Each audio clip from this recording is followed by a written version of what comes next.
حضرت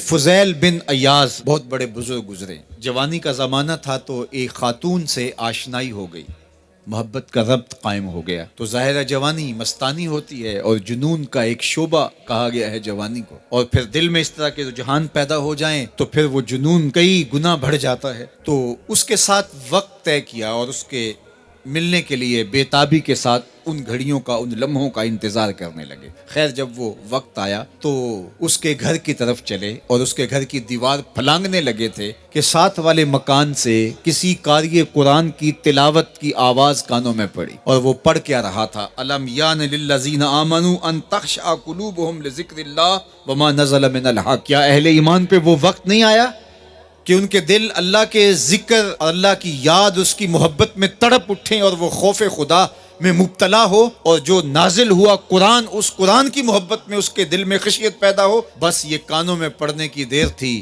کہ دوبارہ گلی میں چھلانگ لگائی اور کہا میرے اوپر وہ وقت آ گیا ہے، اور جنگلوں کو روتے ہوئے نکلے. اور حضرت فضیل بن ایاز پھر ولیوں کے امام قرار پائے. اس آیت نے ان کی زندگی بدل دی. کسی کی 30 سال، کسی کی 40 برس، کسی کی 50 سال، کسی کی 60 سال زندگی یہاں موجود لوگوں میں سے کسی کی اس سے بھی زیادہ اور کسی کی کم.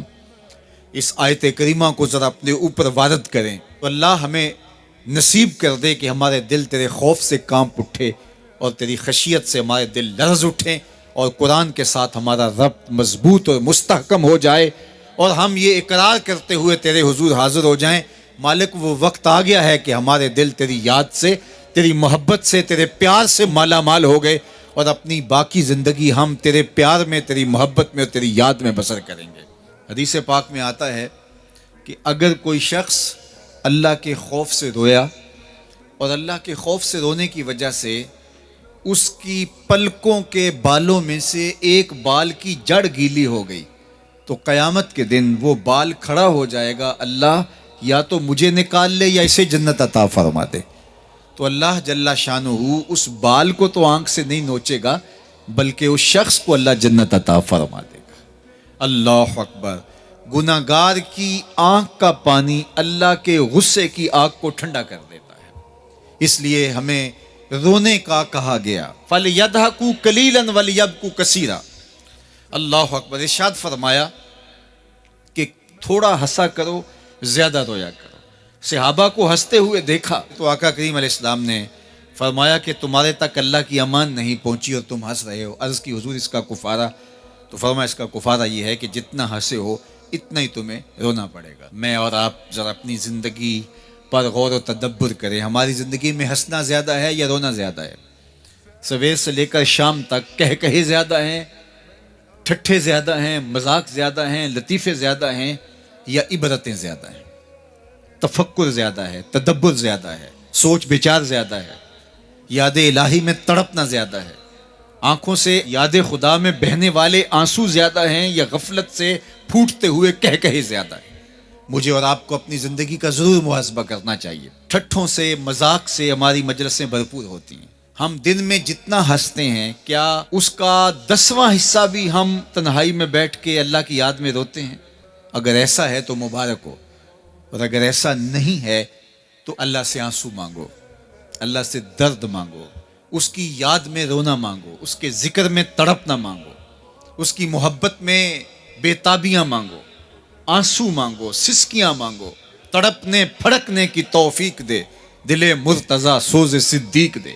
اس کے حضور عرض کرو کہ مالک ہمیں تڑپ دے، ہمیں سوز و گداز دے، ہمیں کیف و سرور کی دنیا نصیب فرما دے، ہماری آنکھوں کو آنسوؤں کا جمال عطا کر دے. اور اگر ہماری آنکھوں میں آنسو نہیں ہیں، ہمارے پاس کہے ہیں، کہتے ہیں جو ہنستا ہوا گناہ کرے گا وہ روتا ہوا جہنم میں جائے گا، اور جس نے یہاں دکھ سہے، تکلیفیں سہی، آلام سہے، اس کے بدلے میں اللہ تعالیٰ اس کو وہاں راحتیں عطا فرمائے گا. فرمایا کہ مومن کے پاؤں میں کانٹا بھی چبھے تو اللہ جل شانہ اس کا صلہ بھی اس کو قیامت کے دن عطا فرمائے گا.